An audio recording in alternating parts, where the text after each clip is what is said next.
안녕하십니까. 노스캐롤라이나 코리안 라이프 이원호입니다. 오늘 같이 이야기 나누고자 하는 것은 공화당 사람들이 주지사에게 상당히 압력을 주고 있다. 학교를 다시 오픈하기 위해 대면 수업을 전환하라고 압력을 넣고 있다는 사실을 이야기하고자 합니다. 노스캐롤라이나는 지금 현재 특이하게 주지사와 부주지사가 정당이 다릅니다. 주지사는 민주당이고 부주지사는 공화당인데요. 부주지사가 먼저 그 전 텀부터 지금 두 번째 텀을 하고 있는데 첫 번째 텀부터 공화당이었고요. 같이 시작했던 이전 주지사, 공화당 주지사가 2017년도 선거에서 패배하면서 민주당 주지사가 당선되게 됐죠. 로이 쿠퍼. 지금 주지사와 부주지사가 서로 다른 당입니다. 그래서 지금 부주지사인 댄 포레스트가 상당히 공격을 하고 있어요. 로이 쿠퍼를 학교를 다시 열라고.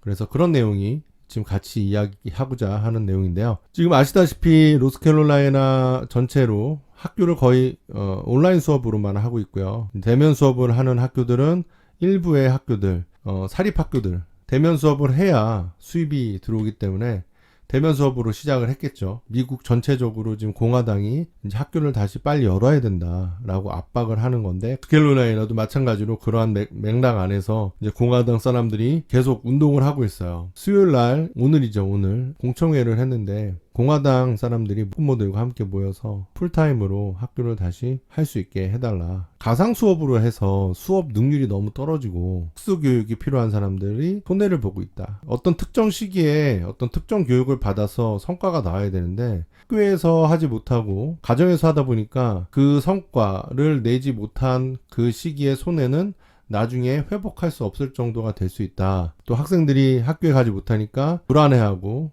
우울증을 겪게 되고 또 중독 증상이 나타나게 된다는 거죠. 피해가 있기 때문에 풀타임으로 학교에 가서 학생들이 수업을 할 수 있게 해야 된다. 그래서 여기서 very little learning, 학습이 잘 이루어지고 있지 않고, 그런데 이제 어떻게 학교를 열어야 될지에 대해서 구체적으로 이야기를 하고 있는가? 그렇진 않다는 거예요. 구체적으로 학교를 어떻게 열지에 대해서는 얘기하지 않고 계획이 필요 없다. 그냥 전 세계 사람들이 하는 대로 그렇게 따르면 된다.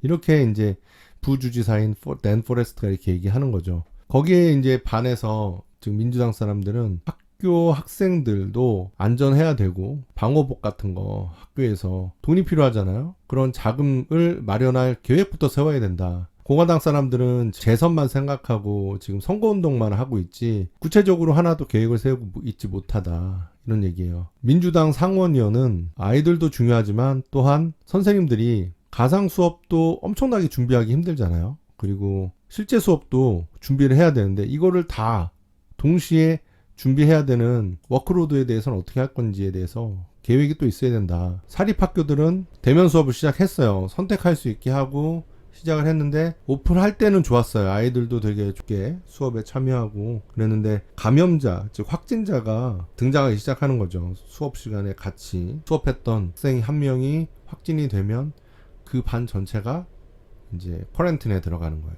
격리. 그리고 결국엔 또 학교를 못 가게 되고 지금도 못 가고 있어요. 이게 반복이 되는 거죠. 오히려 검사를 다 받으러 가야 되는 거예요. 밀접 접촉을 했기 때문에 학교를 보내서 오히려 더 힘든 거죠. 오히려 다 검사를 받아야 되잖아요. 저희 가족 집안에 있는 사람들이.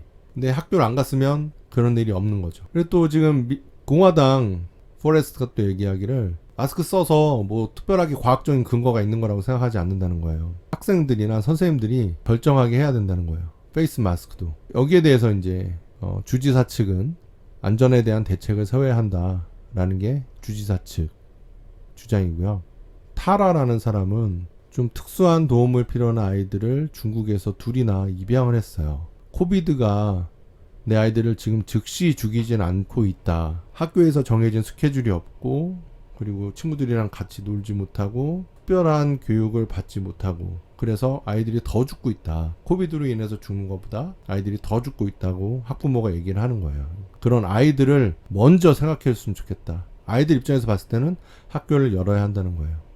웨이크 카운티의 학부모이면서 간호사인 미셸은 선생님들 중에서 튼튼한 사람들, 그레이트 이뮨 시스템을 가진 사람들은 학교로 돌아와도 걱정이 할 게 없으니까 학교에서 선생님들이 가르치고 약한 사람들은 온라인으로 가르치면 되지 않겠느냐라는 말을 한 거예요. 거기에 대해서 선생님들 몇몇은 내가 정말 강한 면역 체계를 가졌을지는 모르겠지만 그렇다고 해도 내 가족 구성원들 중에 혹 면역이 약한 사람들을 위험에 빠뜨릴 수도 있는데 안 된다 라는 거죠. 제 개인적인 생각은 이래요. 학교에 가든 안 가든 지금 문제가 있는 건 사실이죠. 그래서 이제 다 같이 힘든 때예요. 그렇다고 이제 학교를 가는다고 해서 또 능사가 아닌 게 지금 사립학교에 보냈던 학생들이 결국엔 다시 다 돌아오고 있거든요. 지금 온라인 수업이라도 할 수 있다는 게 얼마나 감사한 건지 모르겠고요. 아이들이 잘 적응할 수 있게 옆에서 힘들지만 더 열심히 옆에 있어주고 옆에서 함께 해주고 그러면서 보다 더 좋은 시간을 가질 수도 있는 거니까요. 예. 하여튼간 모두 힘든 시기입니다. 그래서 빨리 이 시기가 끝났으면 좋겠고요. 다 같이 잘 이겨낼 수 있게 서로 힘들 때 옆에서 따뜻한 한마디, 다독여주는 한마디가 더 필요한 때인 것 같습니다. 오늘은 여기까지 하겠습니다. 감사합니다.